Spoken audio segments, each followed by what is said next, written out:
y la etapa impugnatoria. Cuando hablamos de la investigación preparatoria, a su vez hay que distinguir dos subfases. Por un lado, las diligencias preliminares y seguidamente hay que distinguirla de la investigación preparatoria propiamente dicha. Ustedes saben en qué consiste cada una de esas etapas.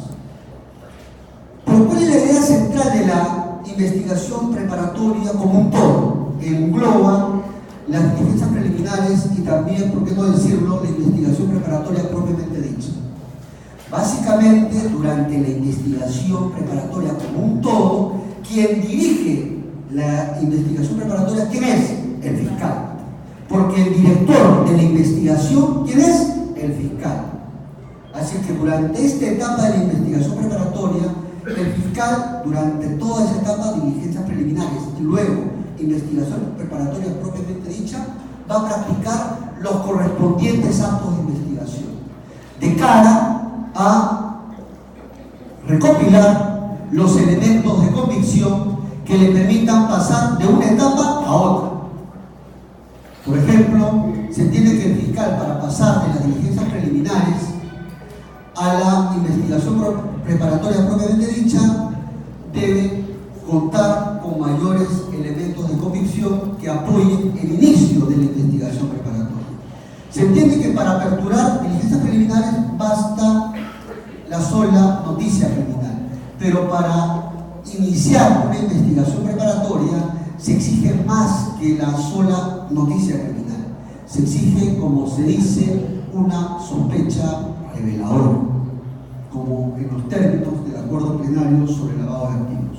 Pues bien, al final de cuentas, el denominador común durante la investigación preparatoria es que la dirigencia fiscal practica los actos de investigación a efectos de esclarecer la realidad del delito y la vinculación con el imputado.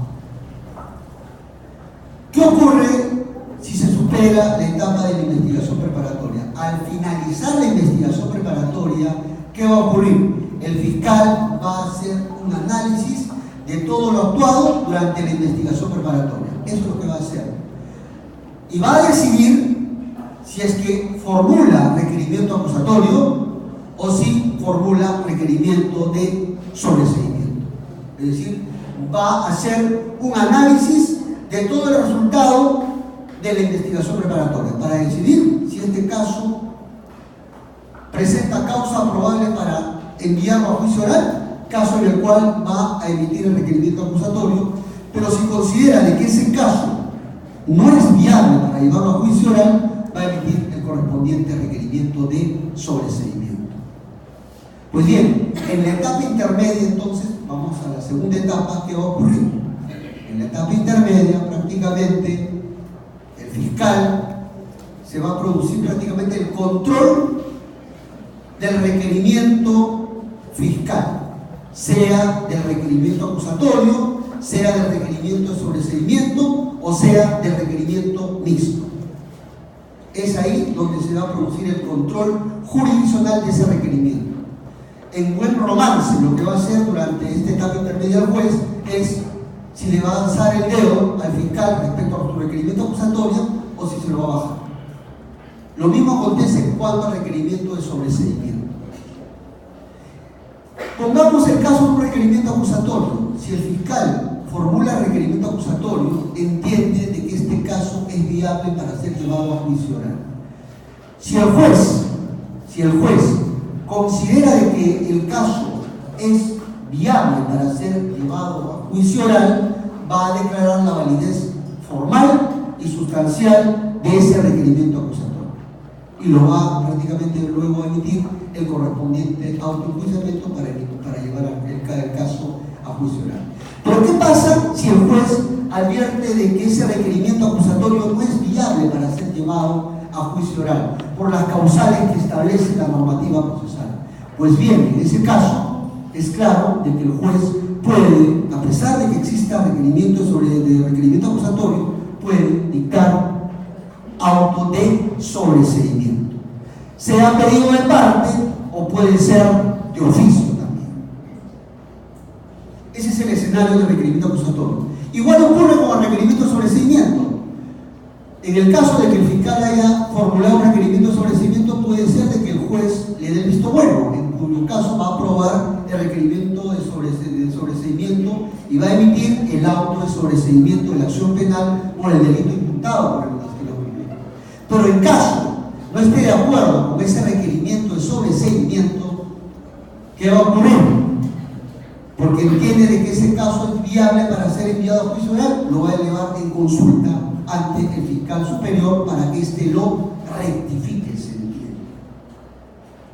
Muy bien, luego que se supera la etapa intermedia, si el juez entiende de que es viable, que el caso debe ir a juicio oral, se entiende de que emite el auto de enjuiciamiento, con lo cual pasamos a la tercera etapa, que es la etapa del juicio oral.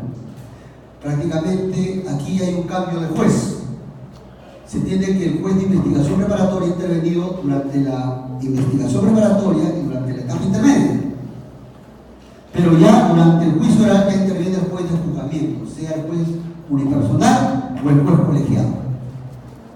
Y es ahí prácticamente donde se va a convocar a juicio oral, en donde se va a hacer la correspondiente actuación de los medios probatorios y al final se va a emitir la correspondiente sentencia, sea absolutoria o condenatoria, dentro del marco del juicio oral, acá llevada a cabo por el juez de juzgamiento, sea unipersonal o colegiado. Con lo cual finalizaría la tercera etapa. Y luego tenemos ya la etapa impugnatoria. Frente a esa sentencia, sea absolutoria o condenatoria, cabe la impugnación ante el órgano superior. Y con lo cual se iniciaría la etapa impugnatoria. Esa es una primera idea para que tengan claro, digamos, la estructura del proceso penal y la ubicación de la etapa intermedia dentro del proceso penal. La segunda idea que me interesa destacar, en la primera idea lo que he destacado es el íter del proceso y la ubicación de la etapa intermedia dentro del proceso penal. La segunda idea que me interesa resaltar es que la etapa intermedia constituye una suerte de filtro del caso penal. En buen romance, lo que ocurre es que la etapa intermedia es algo así como el saneamiento del proceso. Ustedes siempre, seguramente han escuchado de los paralelos que se hacen entre el proceso civil y el proceso penal. Y básicamente los paralelos que se hacen entre ambos es que siempre hay una etapa en la cual se dispone el saneamiento del proceso. Es lo que en doctrina se llama el despacho saneador. En buena cuenta, prácticamente la etapa intermedia es una etapa crucial, se entiende, del proceso penal, porque durante esta etapa va a ser una suerte de filtro para establecer qué casos se quedan en esa etapa y qué casos deben pasar a juicio oral. Es una suerte de filtro. La idea es que cualquier caso no vaya a juicio oral, solamente los casos que sean viables jurídicamente, los casos sobre los cuales exista causa probable para enviar el caso a juicio oral. Se entiende de aquellos casos que sean inviables jurídicamente deben quedar en esta etapa intermedia. La idea pues es que no se pase todos los casos que lleguen a la etapa intermedia al juicio oral, sino aquellos que sí merezcan pasar a la otra etapa porque contienen la causa probable para ser remitidos a juicio oral. Así que la segunda idea que me interesa resaltar es la idea de que la etapa intermedia funge de una suerte de filtro o de etapa saneadora del proceso penal. Una tercera idea que me interesa resaltar a propósito de la etapa intermedia es que tenemos que distinguir los casos. Una cosa es llevar un caso, ventilar en etapa intermedia un caso simple y otra cosa es ventilar un caso complejo. Son dos cosas sencillas, son dos cosas totalmente distintas. Si estamos frente a un caso simple, se entiende de que el control jurisdiccional que se va a realizar durante la etapa intermedia va a ser mucho más sencilla. Pero si estamos frente a un caso complejo, pues el tema se va a complicar. ¿Cuándo entendemos de que estamos frente a un caso simple a un caso complejo? Primero, por ejemplo, un caso simple es cuando solamente se está ventilando un solo hecho materia del proceso penal. Y cuando solamente hay un imputado. Creo que ese es el típico caso simple. Un solo hecho, un solo imputado por el delito que se atribuye al investigado. Pero, ¿qué ocurre?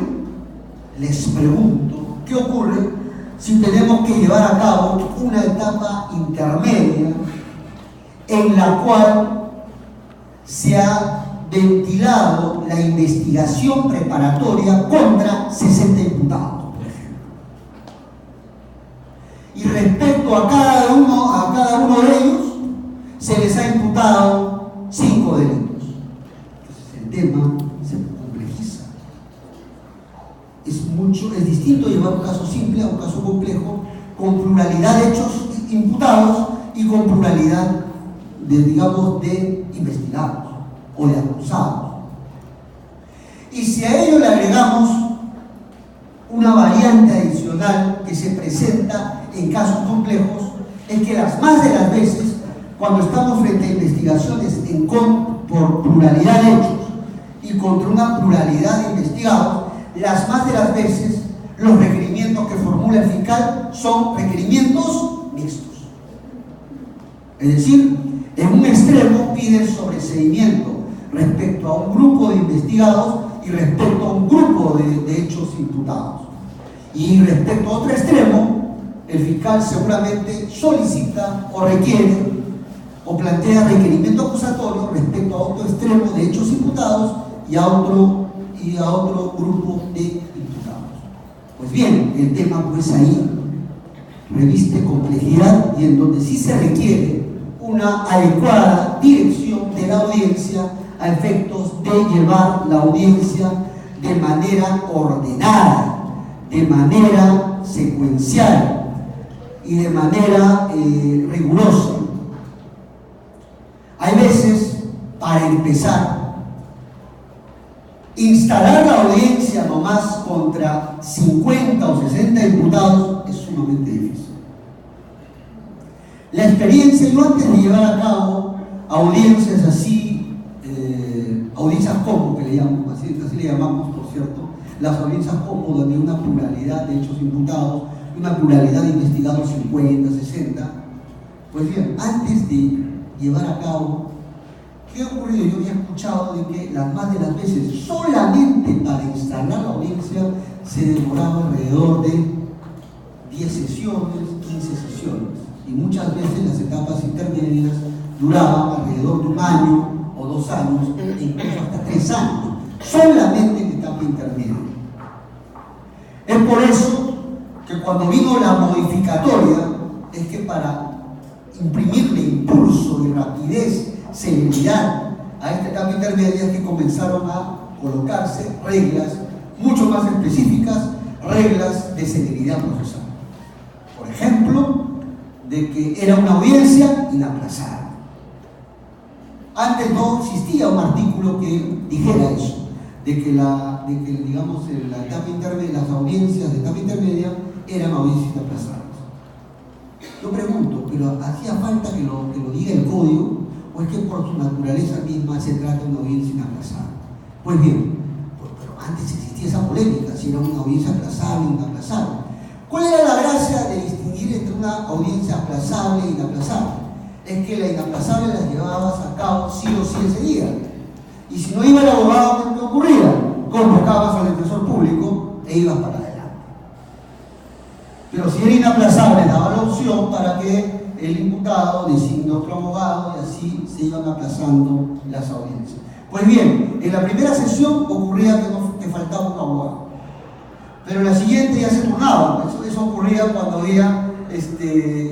cuando se llevaba a cabo la etapa intermedia contra 50, 60, ocurría de una suerte de ruletero. Para dilatar el proceso ocurría que ellos se turnaban prácticamente. La primera sesión ocurría que el abogado 1 faltaba. En la sesión 2 faltaba el abogado 2. O cuando se solucionaba el problema, faltaba el abogado 2, y así sucesivamente hasta entrampar el proceso. Así es que, por eso que yo creo que el tema de la efectividad y de un manejo adecuado de audiencias, yo creo que eso se va logrando en la práctica. Eso, es como los pilotos, digamos, pilotos de aeronaves, ¿no? A veces cuando alguien se presenta para ser piloto de un avión comercial, ¿qué ocurre? ¿Qué cosa es lo que le preguntan? ¿Cuántas horas de vuelo tienes? ¿No? ¿Cuántas horas de vuelo tienes? Y ahí, por ejemplo, el piloto dice, yo tengo experiencia, tengo 50 horas de vuelo, 200 horas de vuelo, 500 horas de vuelo, etc. Y en base a eso se comienza a medir la destreza o la experticia del piloto. Yo creo que lo mismo eso se aplica a los jueces que ven etapa intermedia. Y no solamente a los jueces, sino también a los operadores jurídicos que intervienen en la etapa intermedia. Me refiero al fiscal, me refiero a la defensa técnica y también al juez. Porque por ahí he escuchado, ¿no? Hay muchos teóricos, que dicen pues que se arrogan conocer bastante acerca de la etapa intermedia, y resulta que cuando uno le pregunta cuántas horas de vuelo tiene de etapa intermedia con más de 50 imputados, resulta que no ha conducido ni una sola y ni siquiera ha asistido a ninguna audiencia de control de acusación o de control de requerimiento sobre procedimiento. Así es que yo creo que las horas de vuelo, por decirlo de una manera, en audiencias de etapa intermedia, creo que a uno le van, hace de que el operador adquiera cierta experticia en el manejo de las audiencias. Ojo, no solamente se requiere experticia, manejo técnico, sino también la rigurosidad jurídica correspondiente. Muy bien, estas son las ideas previas, ¿no?, que quería un poco lanzar a propósito de la etapa intermedia. Entonces vamos ahora a los tres grandes temas, y la idea no es tanto repetir lo que dice el código, sino ir mencionando los temas neurálgicos y también las problemáticas que siempre se presentan, ¿no? Muy bien. Quiero empezar tratando primero quiero tratar sobre el requerimiento sobre seguimiento y luego sobre el requerimiento acusatorio. Es claro que si tenemos conocimiento sobre el requerimiento sobre seguimiento y luego sobre el requerimiento acusatorio, vamos a poder entender con toda claridad lo que es el requerimiento mixto, porque es prácticamente la fusión de ambos. Vamos al requerimiento de sobreseimiento. Pues bien, ustedes saben, el primer escenario que planteo es el tema del requerimiento de sobreseimiento, cuando el fiscal ha planteado el correspondiente requerimiento de sobreseimiento. En buena cuenta, cuando el fiscal está solicitando el archivo de la causa. Porque entiende se ha presentado alguna de las causales de sobreseimiento que establece la normativa procesal. Pues bien, ese requerimiento de sobreseimiento, como ustedes bien lo saben, es presentado ante el juez, y el juez corre traslado a los investigados por el plazo de 10 días a todas las partes para que emitan el pronunciamiento correspondiente. Los investigados, las más de las veces que van a decir, estoy de acuerdo, porque es poco probable que digan que no estén de acuerdo con un requerimiento de sobreseimiento. Y aquí viene el tema del actor civil y de la parte agraviada. Por lo general, el actor civil, que es la parte agraviada que se constituye como tal dentro del proceso penal, a este también se le corre el traslado de requerimiento de sobreseimiento.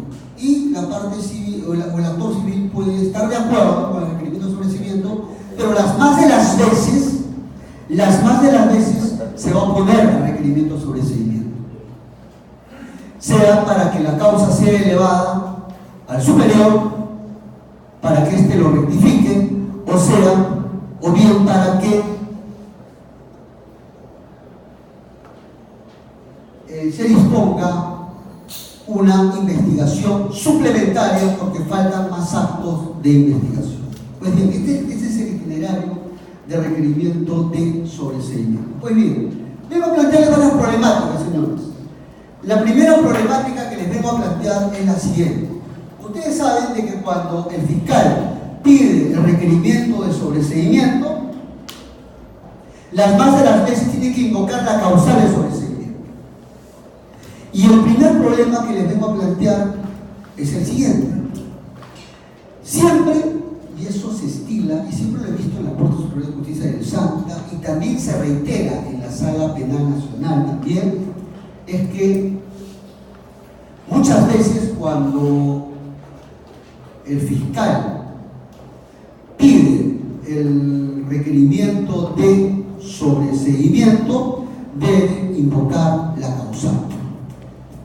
Pero muchas veces he advertido de que el fiscal, cuando pide el sobreseimiento, invoca al mismo tiempo las causales A y D del Código Procesal Penal. ¿Me explico?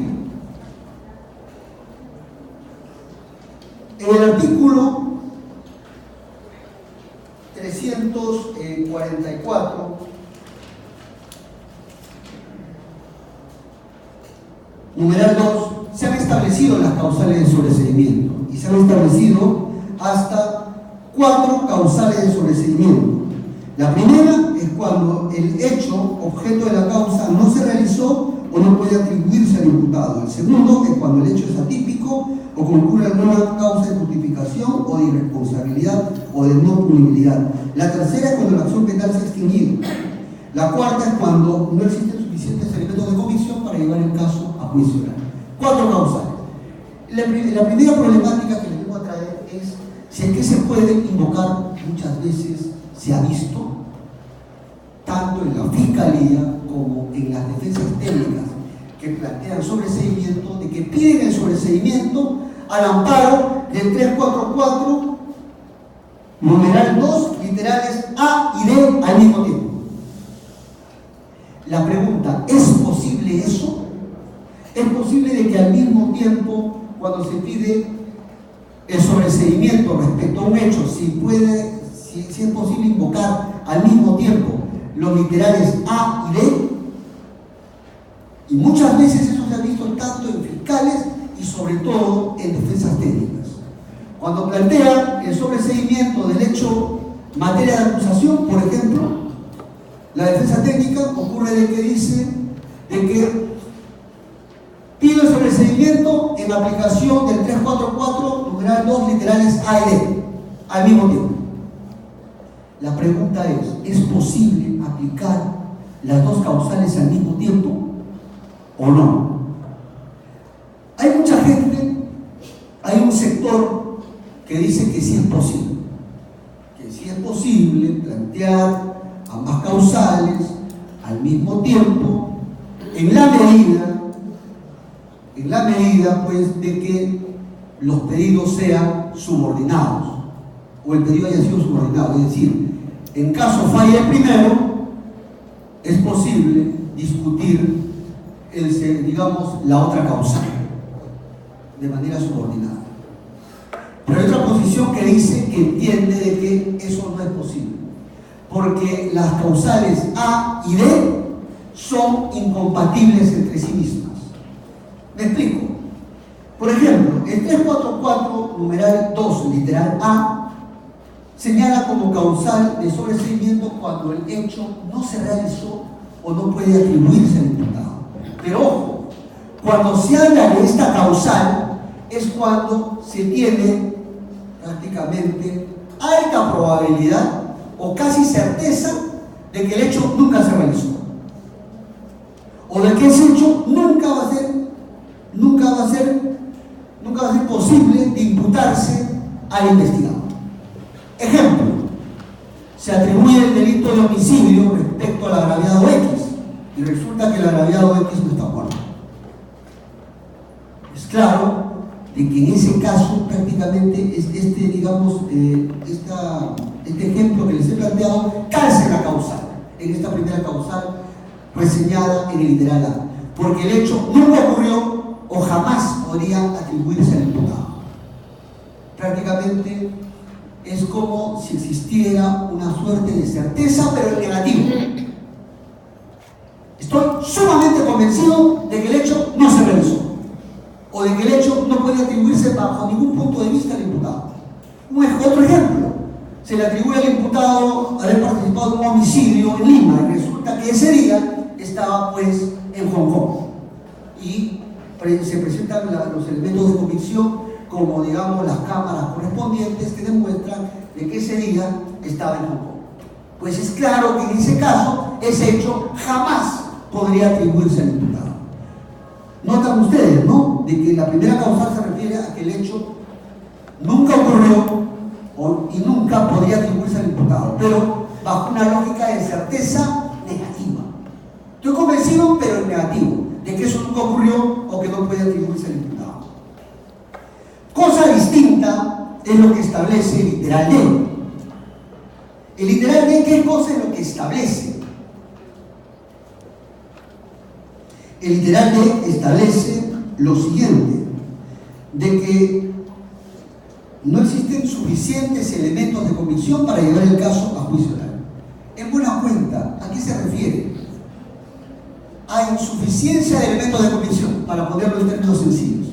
Insuficiencia de elementos de convicción que revelen de que no existe causa probable para llevar el caso a juicio oral.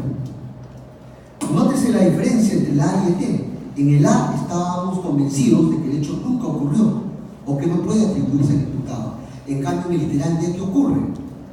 En el literal D ocurre de que sí existen elementos de convicción, pero esos elementos de convicción que existen en contra del imputado no son suficientes para llevarlo a juicio oral, porque no existe causa probable para llevarlo a juicio oral. Esa es la lógica del literal D. Por eso es que, en mi modesta opinión, considero, y eso también lo dice algunos pronunciamientos también jurisprudenciales lo han establecido, de que los literales A y D son incompatibles entre sí. La segunda problemática que me interesa un poco reseñar es ¿qué ocurre si el fiscal, cuando plantea el sobreseimiento, invoca una causal errónea? Pregunta, ¿el juez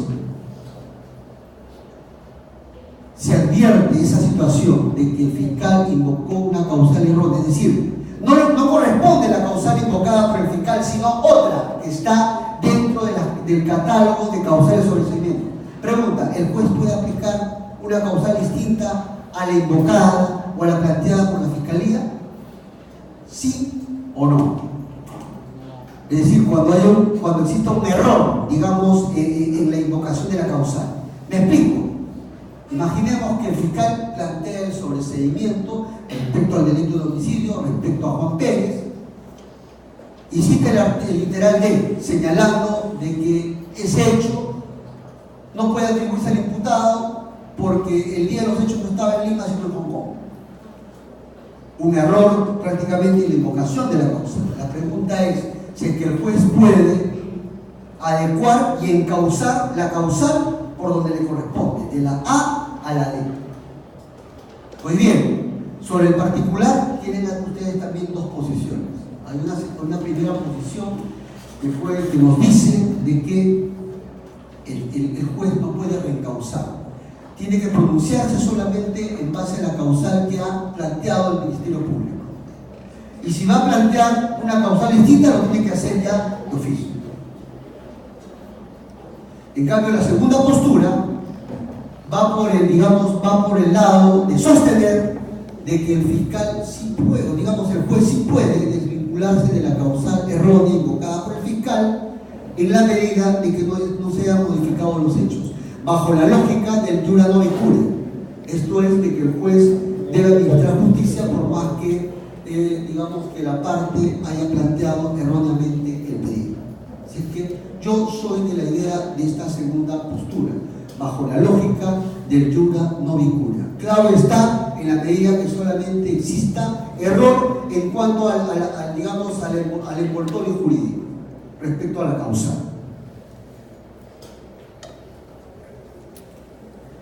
Un tercer tópico sí me parece relevante y que ha sido materia ya de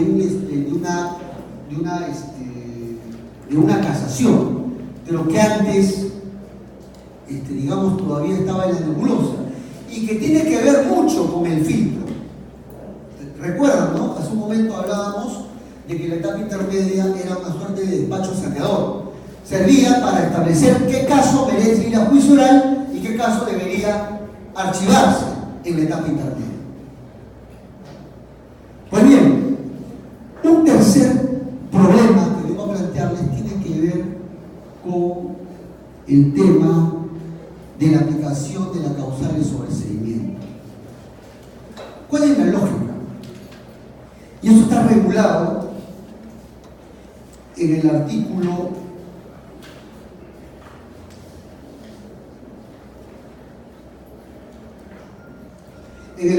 352, numeral 4, respecto a la aplicación de la causal de sobreseimiento. ¿Cuándo debe disponerse el sobreseimiento? ¿En qué casos debe disponerse el sobreseimiento? Sobre eso tenemos, vamos a citar el artículo 352, numeral 4, también tenemos la posición de Gonzalo del Río y también tenemos una reciente casación a propósito de, digamos, de la aplicación de la causal de sobreseimiento. Me explico. El artículo 352, numeral 4, señala de que para que pueda aplicarse la causal de sobreseimiento, la causal debe ser textualmente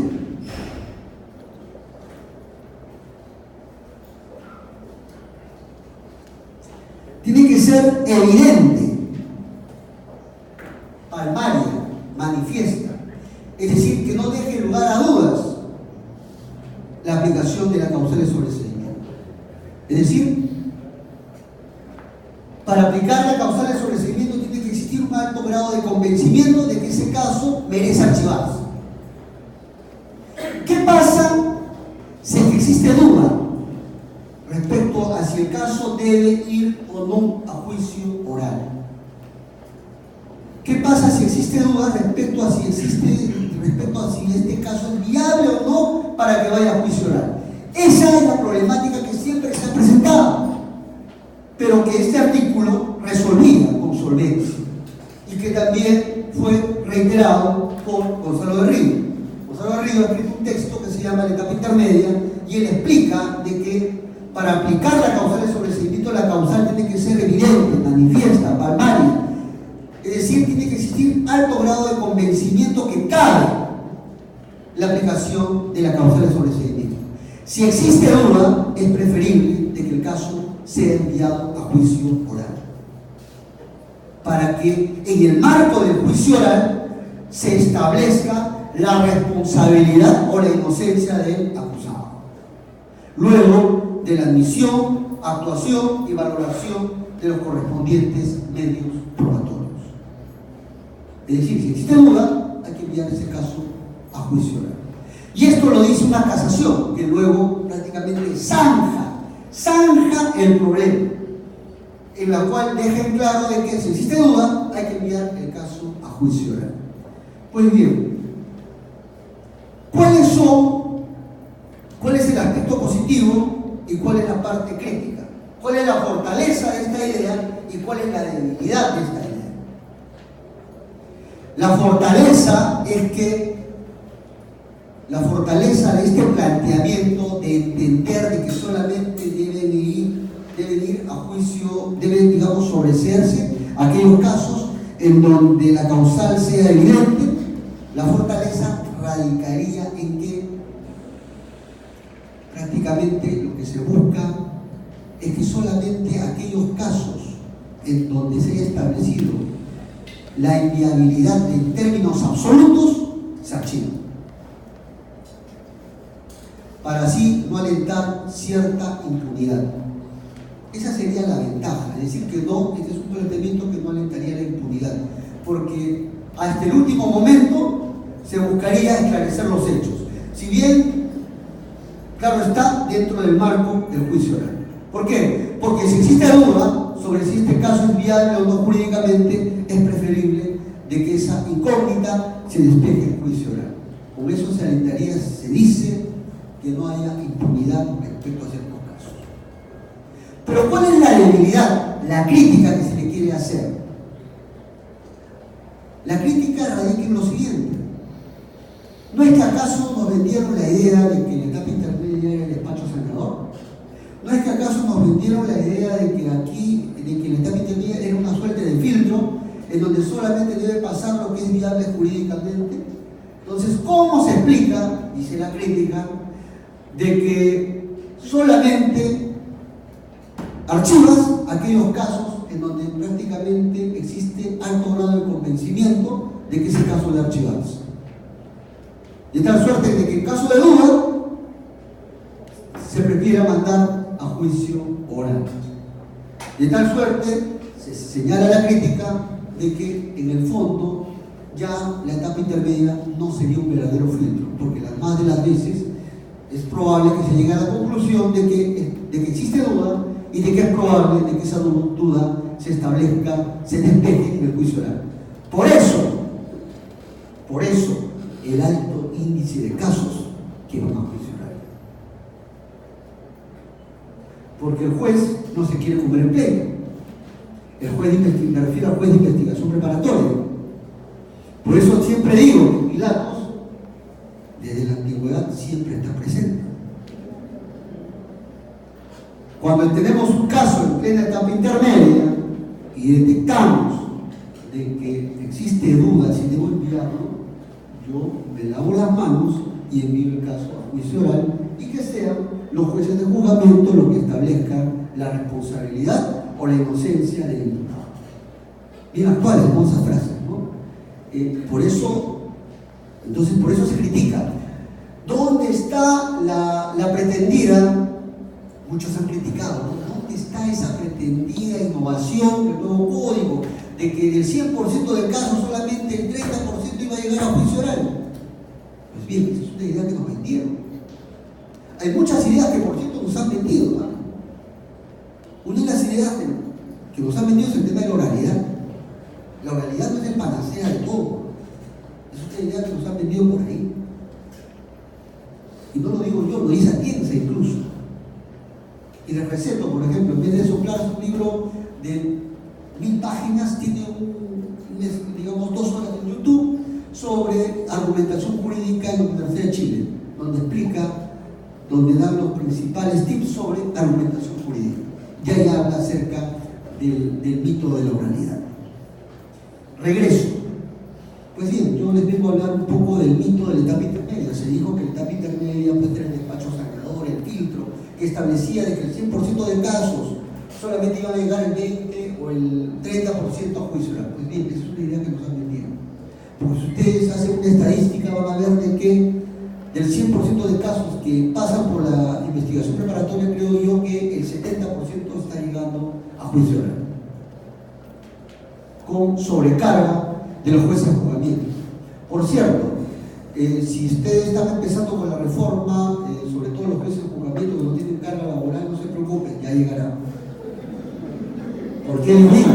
Porque igualmente yo pasé esa experiencia en el SANTA. En el SANTA quienes más trabajaban eran los jueces de investigación preparatoria y los jueces de juzgamiento no tenían casi ningún caso en su despacho. Ninguno. La pasaban bien, por cierto. Pero hasta que comenzaron a pasar los casos de etapa intermedia a juicio oral y vino la avalancha, al final no podían ni siquiera manejar los casos. Ni siquiera podían manejar los casos. Porque prácticamente todo pasaba a juicio oral. ¿Y cuál era la queja de los jueces de juzgamiento? Que siempre se van a quejar. Esto es en todas partes. Ha pasado en el SANTA, ha pasado en la Sala Penal Nacional y seguramente va a pasar acá. Los jueces de juzgamiento que se quejan de los jueces de investigación preparatoria. Oye, ¿por qué pasas todo pues acá? ¿No? ¿Por qué pasas todo? ¿No haces filtro acaso? Sí, ese es un tema que seguramente les va a tocar a ustedes. Entonces, por eso les decía sobre toda esta problemática alrededor de la causal de, volviendo ya a la causal de sobreseimiento. Vamos un poco al requerimiento acusatorio, que tiene que ver un poco con control formal, control sustancial y con el saneamiento probatorio. Como les dije, solamente voy a ocuparme de algunos temas, no voy a ocuparme de todos, y sí me parece al final tratar alguna problemática que sí es de actualidad y siempre se presenta. Y más bien lo que siempre busco es saber cuál es la respuesta jurídica que le da cada corte a esos problemas. Pero vamos primero con algunos temas específicos. Control formal. Control formal. ¿De qué se ocupa el control formal en resumidas cuentas? Solamente aquí lo único que se hace es controlar si ese requerimiento acusatorio, como su mismo nombre lo indica, presenta defectos de forma. Defectos en cuanto a los nombres, a los datos de identificación de los imputados, a un correcto, digamos, a una correcta cita del tipo penal y también a una correcta identificación de los hechos imputados. Pero ojo, hay que tener en claro de que cuando hacemos control formal, solamente controlamos defectos formales. El buen romance en control formal no está permitido entrar al fondo del asunto. Muchas veces cuando hacemos el control formal, resulta de que frente a un requerimiento acusatorio que ha planteado la Fiscalía, ¿qué ocurre? La defensa plantea por lo general un control formal. ¿Por qué? Porque no existe prueba, dice, que vincula a su patrocinado con el delito que se le imputa. Pues bien, ese argumento no da para control formal. Es un argumento que tiene que ver con un tema probatorio, con un tema de fondo, que no se puede hacer valer mediante el control formal. Para el control formal, ¿qué cosa está habilitado? Defectos en cuanto a la identificación de los imputados, a una correcta cita de las normas legales. Cuando hablo de una correcta cita de las normas legales, ojo, me refiero a errores materiales. No me refiero a errores en la calificación jurídica, que es otra cosa. De eso justamente voy a hablar al final.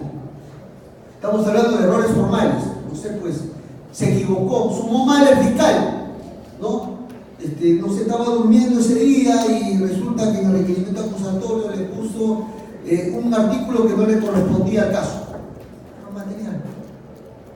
Resulta que cuando, digamos, estaba viendo el marco de la pena combinada, se equivocó de norma.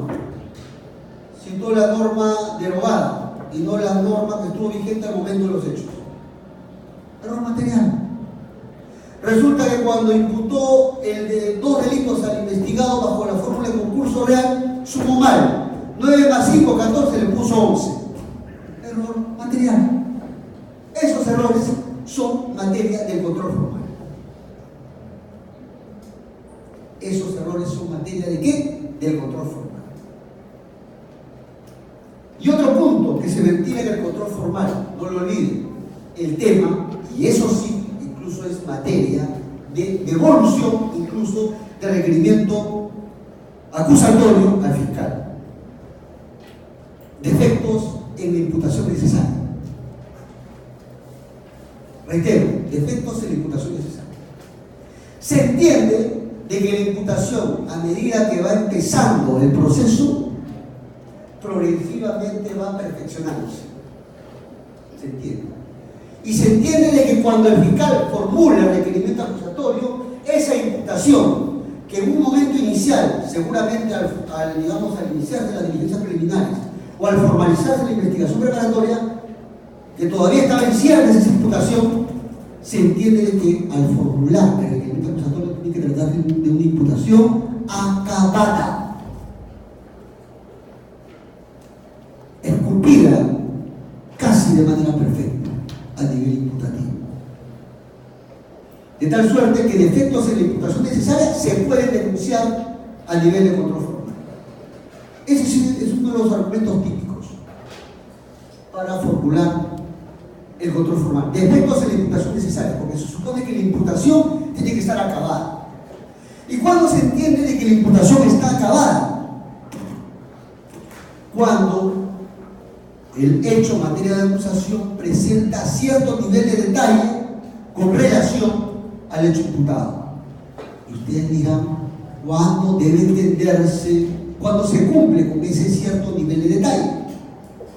Yo siempre, cada vez que tengo que explicar sobre el tema de una imputación acabada, siempre tomo como punto de referencia un texto de un tributarista brasileño, Geraldo Ataliba.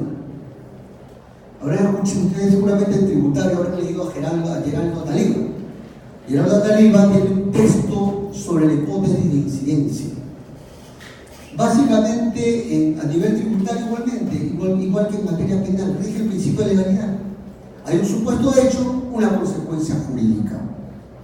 Pero ¿qué pasa con el supuesto de hecho?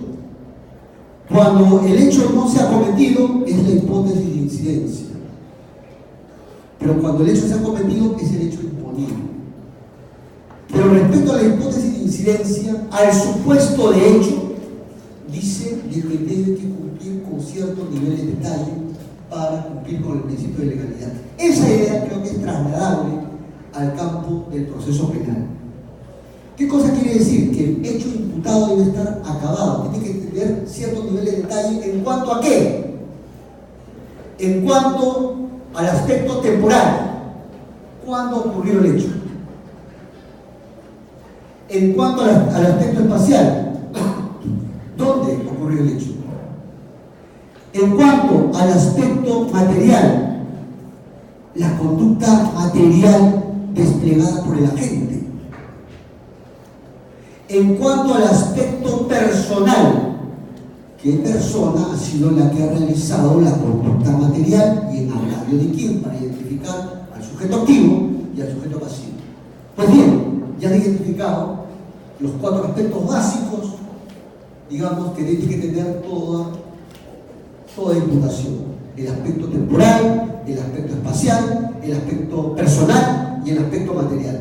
Es por eso que los especialistas por ahí dicen dónde, cuándo, cómo, quién, ¿no? Las típicas preguntas para identificar, para aprender el hecho en materia de imputación de manera acabada.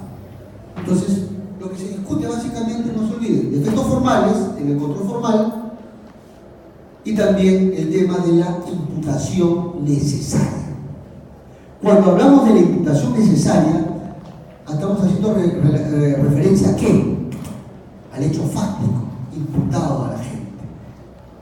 Pero también, no solamente hablamos de una imputación fáctica, sino también se habla de una imputación jurídica, sobre la calificación jurídica que se le ha dado al hecho.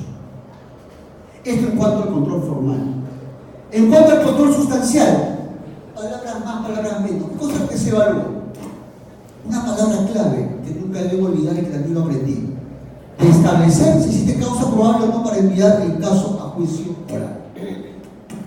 Y básicamente eso, para establecer la causa probable, básicamente se define en función a lo planteado por las partes, pero también el juez de oficio tiene que establecer.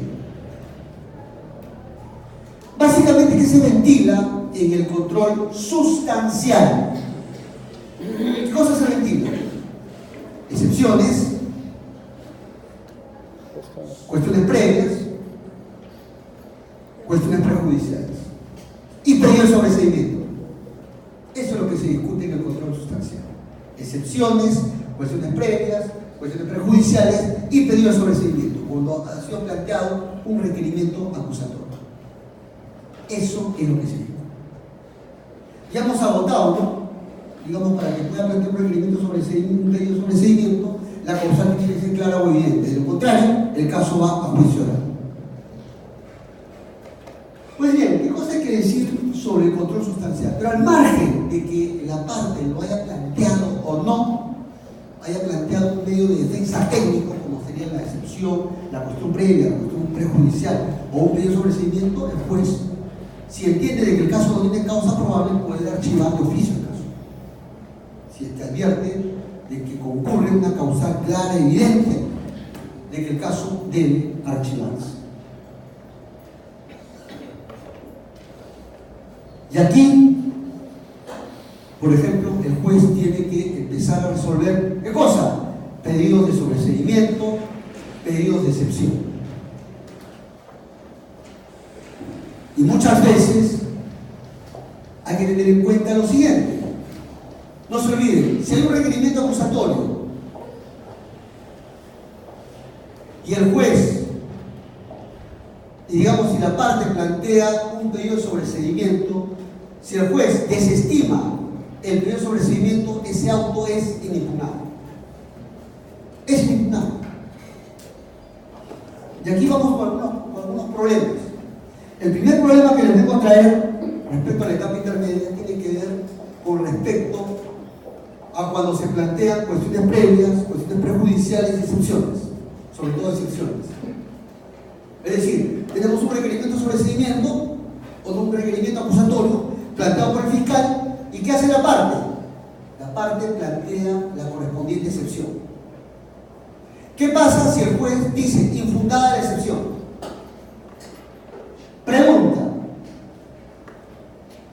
¿la parte puede impugnar o no eso? Sobre eso hay una discusión. Hay una discusión. Hay una posición que entiende de que sí la puede apelar. Porque el Código Procesal Civil solamente dice que el auto de sobreseimiento es inimpugnable, pero no ha dicho nada acerca del auto que declara infundada la excepción. Por lo tanto, como no está, digamos, en la prohibición, es perfectamente apelable bajo la lógica de la doble instancia. Pero tenemos otra posición que señala de que el tratamiento de un pedido de sobreseimiento desestimado es similar o es análogo a un pedido de excepción desestimado. Por lo tanto, si se quiere impugnar ese auto que declaró infundada esa excepción, tiene que correr la misma suerte que el auto que denegó el sobreseimiento. Es decir, que no es impugnable. Porque la lógica de la etapa intermedia es que el trámite sea célebre. Esa es la lógica. Entonces, ese es un primer problema que ustedes deben despejar. Por cierto, en la sala penal eso no ha ocurrido. En un caso, se asumió de que el auto que, digamos, frente a dentro del escenario de un requerimiento de sobreseimiento, el auto que desestimó una excepción, se dijo que era apelable. Caso Facundo Chinguero. Pero en otro caso se dijo que no era apelable. Hay variedad, lo de bueno, en nuestra jurisprudencia. Pero tenemos las dos posiciones. Otra problemática que sí me interesaría tratar a propósito, digamos, del control sustancial del requerimiento acusatorio es el siguiente. Tiene que ver con el error errores en la calificación jurídica. Pero ojo, voy a plantear la problemática. Errores entre comillas. Porque todo tema depende del ángulo donde lo veas. Por ejemplo, es el típico caso en el cual el fiscal plantea requerimiento acusatorio, plantea el hecho fáctico en materia de acusación y también plantea la correspondiente calificación jurídica. Puede decir, este hecho se subsume en el delito de extorsión agravada. Bajo el hecho y bajo el escenario de un hecho de una pareja, digamos, dos personas que antes eran pareja y resulta que la chica rompe relación con el muchacho porque ya no quiere estar con ella y el muchacho comienza a amenazar a ella de que si lo iba a dejar, iba a colgar fotos íntimas en el internet. Eso es un tema que ha sido muy de actualidad, ¿no es cierto? Y seguramente ha llegado a los juzgados, seguramente. Pero bueno, ¿qué pasa? Imaginemos que estamos en plena etapa intermedia. El fiscal postula el hecho fáctico en materia de acusación y postula, requiere o plantea o invoca el tipo penal de la extorsión agravada. Imaginemos que la defensa técnica cuestiona la calificación jurídica. O sea, cuestiona la calificación jurídica y dice que ese no es el tipo penal que le corresponde. ¿Cómo me va a llevar a juicio por un tipo penal que no le corresponde? Eso no es extorsión agravada, explica el abogado. Eso es chantaje, le dice. Imaginemos que el juez es del mismo parecer. Entiende que hay delito. Entiende que el hecho es delictivo, pero que no calza en la extorsión agravada. Pero que sí calza en el chantaje. Pregunta: ¿el juez puede obligar al fiscal a cambiar de calificación jurídica o no? Eso es un tema que antes se discutía bastante y que tiene que ver con un tema que siempre también he tratado cuando digo algunas charlas, que tiene que ver con la prisión preventiva. Usted sabe que cuando se pide la prisión preventiva también el fiscal imputa hechos fácticos y también la calificación jurídica. La pregunta o el problema que se presentaba digamos, a nivel de prisión preventiva era si el juez se podía desvincular del tipo penal imputado por el fiscal en prisión preventiva. Retomando esa problemática, pero a nivel de etapa intermedia. Imaginemos que el juez es de la idea que en ese caso hay chantaje y no hay extorsión agravada. ¿Puede obligar al fiscal a que cambie la calificación jurídica de tipo penal? Pues sí, ese tema que antes digamos, tenía dos posturas. Han habido dos posturas sobre eso. Hoy en día creo que se ha zanjado. Ha quedado zanjado con una reciente casación, por cierto. Es la casación, se lo han publicado, por cierto, en la página web del Poder Judicial, y es la casación 1450 del 2017, Huánuco, el ponente San Martín Caso. Y tenía que ver con eso, porque siempre se presentaba la problemática de que el juez decía de que esa no es la calificación jurídica que le corresponde, sino otra. Pregunta: ¿el juez podía obligar a cambiar de calificación jurídica, digamos, al fiscal? Algunos decían que sí podía, para una correcta adecuación del hecho del tipo penal. Pero otros entendían que no era posible, porque eso era invadir los fueros de ¿quién? Del fiscal. Porque ¿quién es el titular de la acción penal? De la persecución penal, el fiscal. ¿Quién tiene el monopolio de la persecución penal? El fiscal.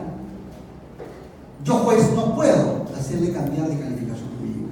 El único momento en el cual yo me puedo desvincular de la calificación jurídica, ¿dónde es? En la sentencia, no antes, se decía.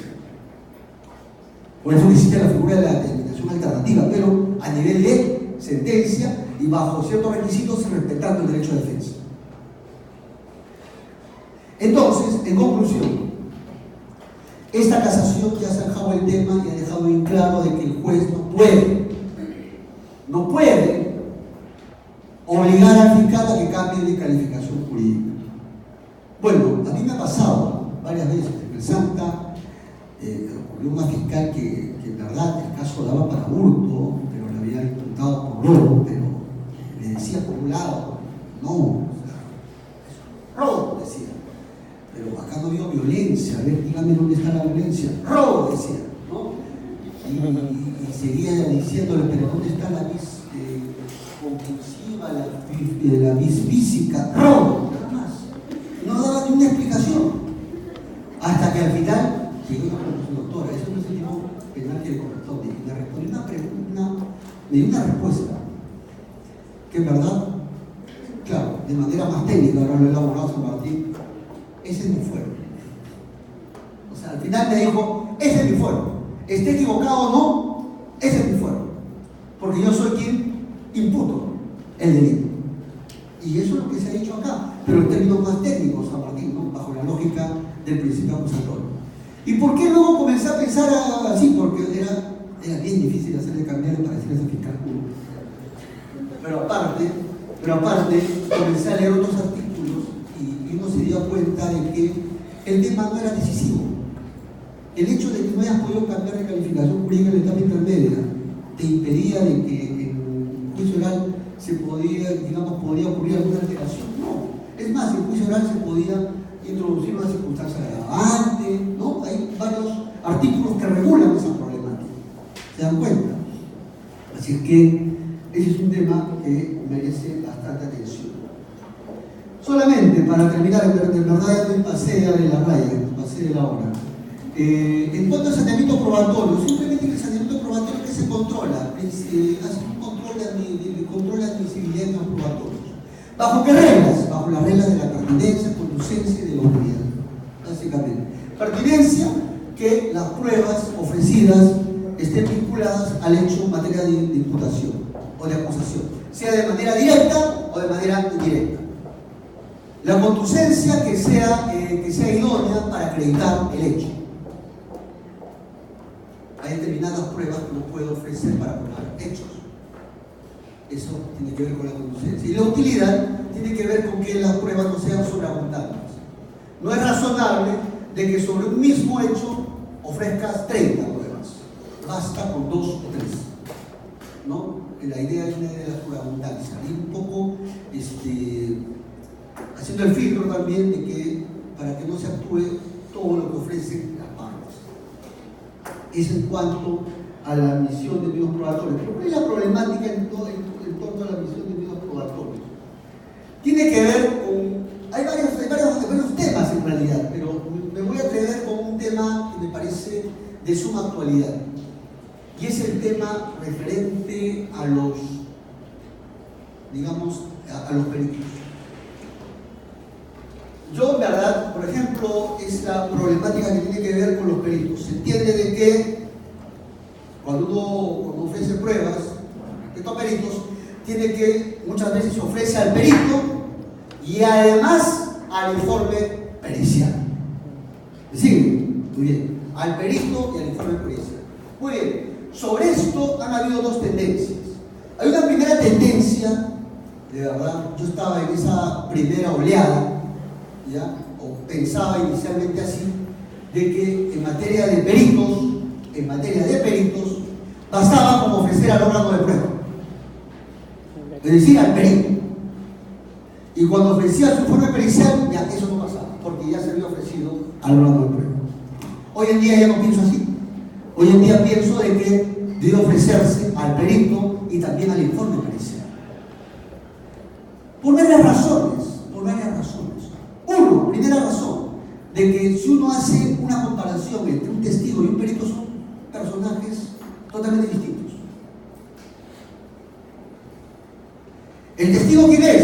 Es aquel que va a dar un testimonio sobre un hecho, se entiende un hecho vinculado a lo que se viene investigando o a lo que es materia del presente proceso penal, en base a lo que le consta.